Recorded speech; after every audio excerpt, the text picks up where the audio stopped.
पिता के गर्भ से हुआ था इस महायोद्धा का जन्म। रावण को धूल चटाई, लेकिन इंद्र ने यूं धोखे से मरवा डाला। हमारे चैनल में आपका हार्दिक स्वागत है। वीडियो शुरू होने से पहले वीडियो को लाइक, चैनल को सब्सक्राइब कर लीजिए। राधा रानी की कृपा सदैव आपके परिवार पर बनी रहे। कमेंट बॉक्स में लिखे राधे राधे। इक्ष्वाकु वंश में एक ऐसे राजा हुए जिनके पराक्रम के किस्से आज भी सुनाए जाते हैं।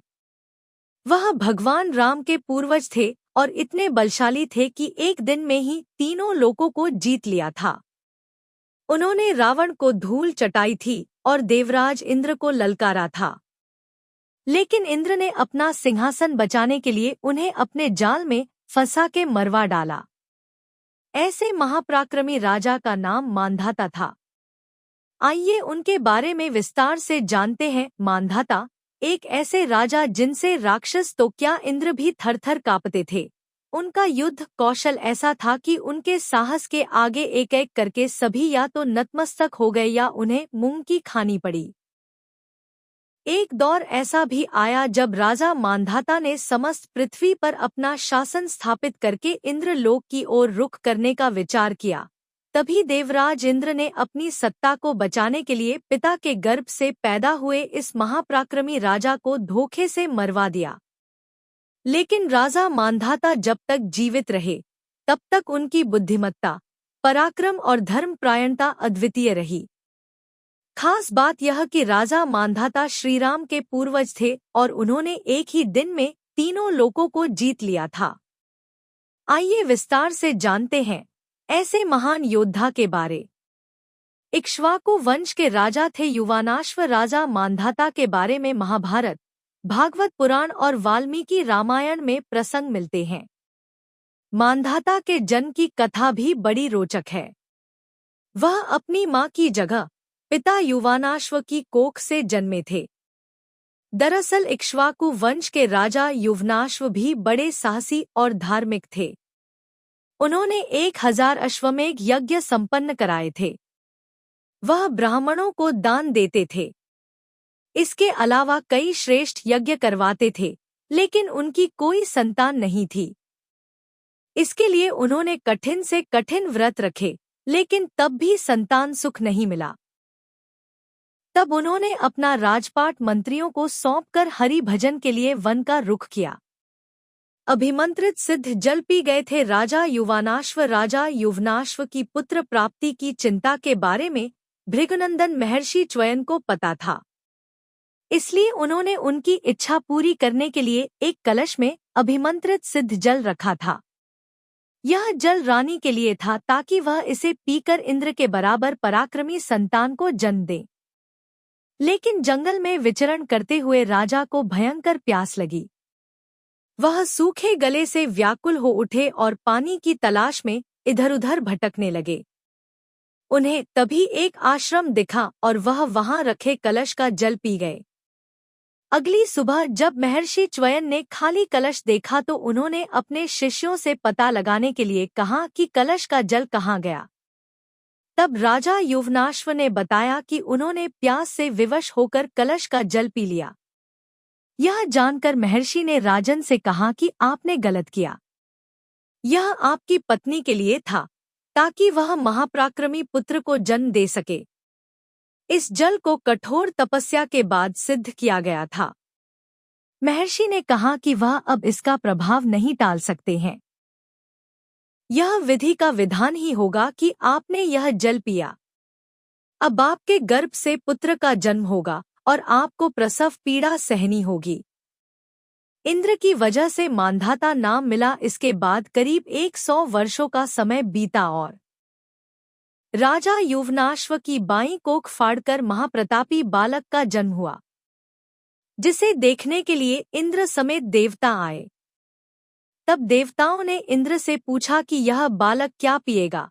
इस पर उन्होंने बालक के मुंह में उंगली डालकर कहा, मां माया धाता, यानी कि यह मुझे ही पिएगा। इसके बाद देवताओं ने इस बालक का नाम मांधाता रखा। इंद्र की उंगली का रसास्वादन करने के बाद बालक 13 बित्ता बढ़ गया। उस बालक को सभी वेद, धनुर्वेद और दिव्यास्त्रों की शिक्षा दीक्षा दी गई। बालक को अभेद्य कवच, आजगव धनुष और सींग से बने बाणों से सुसज्जित किया गया। यही बालक आगे चलकर इक्ष्वाकु वंश का महाप्रतापी राजा मांधाता कहलाया। तीनों लोकों पर था राजा मांधाता का राज। राजा मांधाता का राज तीनों लोकों तक था। समस्त पृथ्वी पर उनका शासन चलता था। पृथ्वी के सारे रत्न उनके पास थे। सब कुछ हासिल करने के बाद भी वह धर्म के रास्ते पर चलते थे। ब्राह्मणों को दान देना, हवन यज्ञ करवाना, प्रजा की रक्षा करना ये उनके दैनिक काम थे। उन्होंने इंद्र का आधा सिंहासन भी प्राप्त कर लिया था। एक दौर ऐसा भी आया जब 12 वर्षों तक बारिश नहीं हुई। तब अपनी प्रजा की रक्षा के लिए मांधाता ने महामेघ के समान गरजते हुए बारिश कराई थी। मांधाता के प्रताप के आगे सभी राक्षस खौफ खाते थे। रावण को अकेले ही परास्त कर दिया। रामायण में जिक्र आता है कि एक बार राजा मांधाता ने रावण की पूरी सेना को अकेले ही परास्त कर दिया था। तब रावण ने आवेश में आकर उन पर रौद्रास्त्र चलाया था, जिसे उन्होंने आग्नेयास्त्र से निष्क्रिय कर दिया था। इससे रावण और क्रोधित हो गया और उसने गंधर्व अस्त्र उनकी ओर भेजा था। राजा मांधाता ने ब्रह्मास्त्र के इस्तेमाल से उसे काट दिया।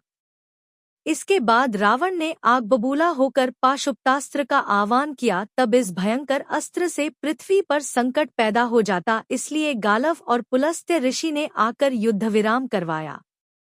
इंद्र के जाल में फंस गए राजा मांधाता। रामायण में कथा आती है कि राजा मांधाता ने सारी पृथ्वी पर नियंत्रण हासिल करने के बाद स्वर्ग की ओर चढ़ाई करने की योजना बनाई। इसके बारे में देवराज इंद्र को पता चला तो वह चिंतित हो उठे। तब उन्होंने राजा मांधाता से बचने के लिए एक चाल चली। वह राजा मांधाता के पास पहुंचे और उनसे कहा कि तुम देवलोक पर शासन करने की तैयारी कर रहे हो, लेकिन पहले पृथ्वी लोक पर तो पूरी तरह राज स्थापित कर लो। तब राजा मांधाता ने पूछा, पूरी पृथ्वी मेरे अधीन है, ऐसी कोई जगह नहीं जहां मेरी आज्ञा नहीं मानी जाती हो। तब मधु दैत्य का पुत्र लवणासुर किसी की नहीं सुनता है। राजा मांधाता इंद्र के जाल में फंस गए, क्योंकि इंद्र को पता था कि लवणासुर के पास भगवान शिव का अमोघ शूल है, जिसके प्रहार से कोई नहीं बच सकता है। राजा मांधाता लवणासुर को ललकारने पहुंच गए। उन्होंने लवणासुर को युद्धक्षेत्र में घायल कर दिया।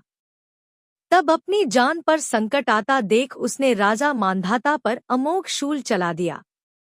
इसने राजा मांधाता और उनकी सेना को राख कर दिया और इंद्र अपनी इस चाल से देवलोक का सिंहासन बचाने में कामयाब रहे।